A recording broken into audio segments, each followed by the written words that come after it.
We're keeping tabs on all the major stories, crime stories, insurgency in the northeast by Boko Haram, and more. What if the efforts of the National Orientation Agency to dampen tension in southeast communities calling for a sovereign state of Biafra fails? What then is the situation capable of truncating the peace and unity enjoyed for 5 decades? In a moment, we'll be speaking to a retired army officer who witnessed the civil war in the 1970s. It's prime time in Nigeria. Data feeds still coming through in one place simultaneously. We'll focus on a few of them. A debate is currently ongoing on whether or not the Senate should go ahead with a proposed social media bill that seeks to discourage the use of the social media to incite chaos and insults to government officials in Nigeria. The bill has passed its second reading in the Senate. Will the bill survive when many want it kicked out? Tweet at Gimbo003. Let's know your thoughts. It's prime time in Lagos, Nigeria, and this is State of the Nation.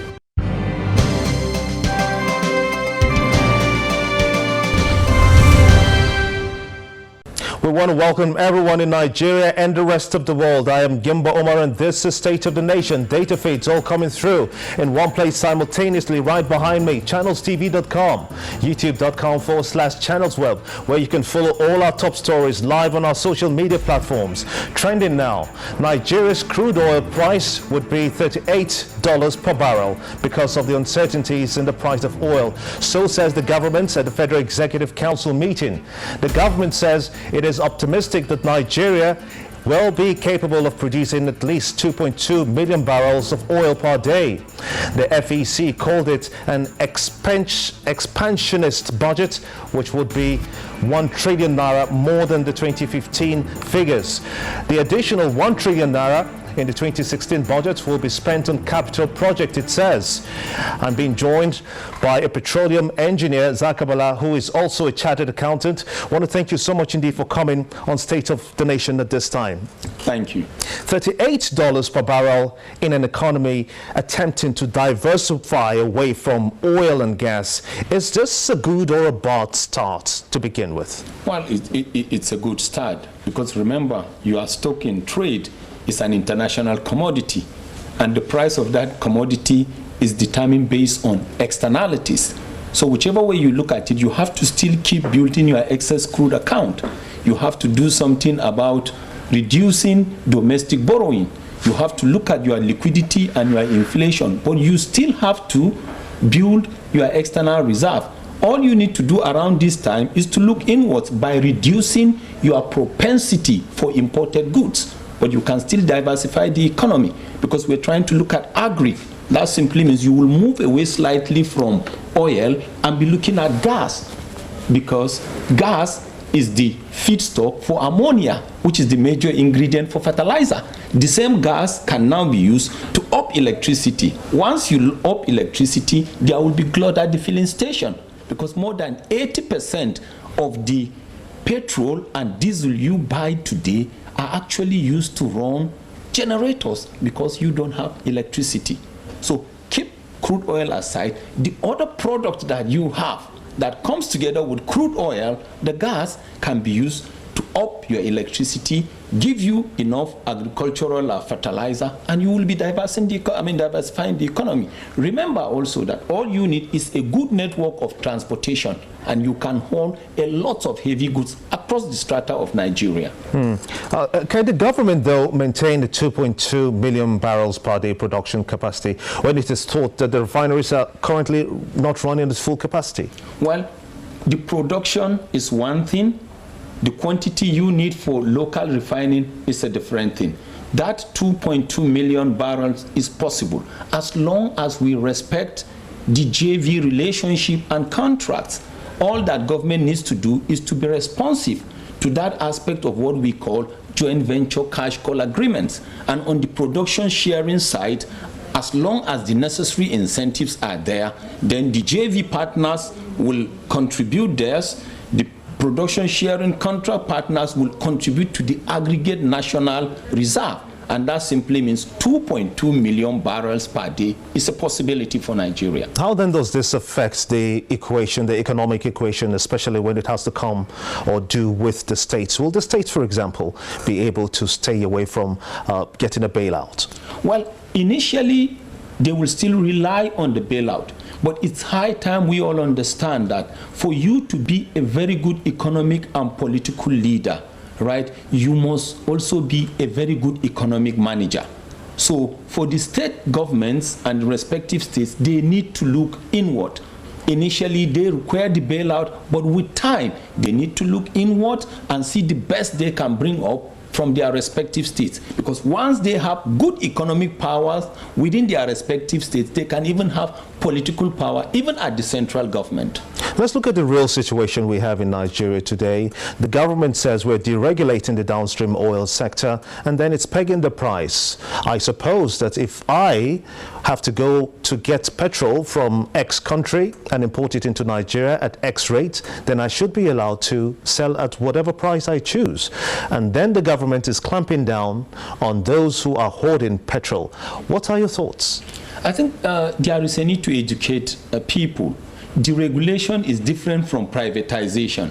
Privatization is different from liberalization. Considering the nature of the economy at the moment, the economy is relatively fragile, and it will not be immodest to say the economy is probably weak. So what we need today is liberalization. Just like what we did with the telecoms. We didn't deregulate the telecoms industry. We liberalize it. We need to liberalize and make sure potential investors coming in can go to either side. If you're coming for local markets, the incentives will be there. If you're coming to make sure you participate in Nigeria for the international markets, then the government will also know the necessary incentives, the necessary tax holidays that will be granted to you. But we can welcome both investors, because if you're coming for local markets, then dual pricing is necessary. Discount is necessary to you as the investor, and by extension to consumers in Nigeria. And if you are targeting international market, you can start within Nigeria, but parity price is also necessary. The government will also support you. So whichever way you look at it is going to be a win-win situation for Nigeria. Let's look at the marketers, the major marketers now, who are neck deep in the importation of crude oil, crude and byproducts into Nigeria. Yes. How will this affect, how will this new budget we're looking at, 6 trillion naira, how will this affect the dynamics? Well, the budget for now, remember when you talk about budget, a budget simply means planning in monetary terms. And from a fiscal responsibility side, you predicate it on what? Medium-term expenditure framework. So that simply means you need to know that you have what we call the difference between your benchmark price and the international crude price. That's what you call the excess crude account. The more of the excess crude account you get, the better for the local economy. But the key thing we actually need to look at is the exchange rate differentials. As long as the naira continues to fall, deregulation will not be good.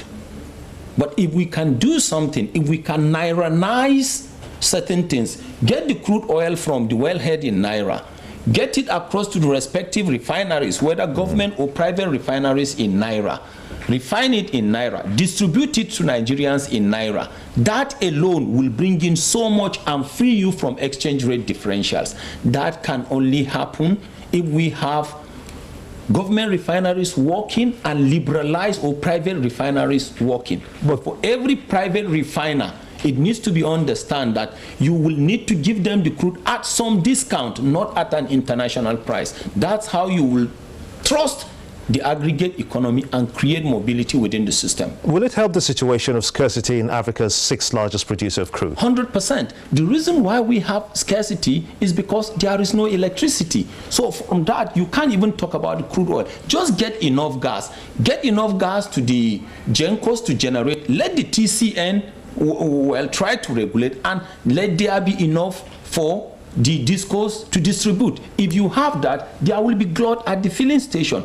Once you up electricity, the demand for refined products will only be for automobiles rather than generators. And if you do that, development, Nigeria will be back on the path of progress. Nigeria ordinarily is supposed to be the model and the hub for the African continent. Let's talk about the non-OPEC cluster. It is expected to cut down production. Will this help OPEC on its own to increase production, and how will that help Nigeria?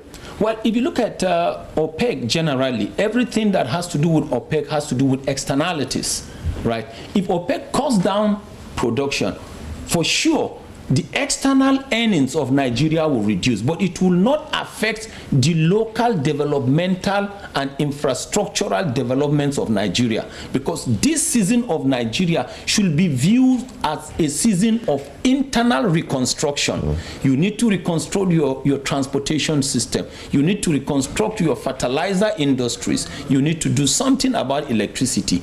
Internal reconstructions can still continue while you wait for that external source of revenue to get boosted. But remember, we have other sources. We have our IGRs. I'm afraid we have non-oil revenues, and we also have what you can call solid minerals.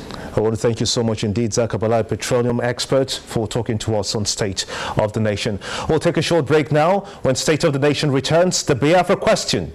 Join us again.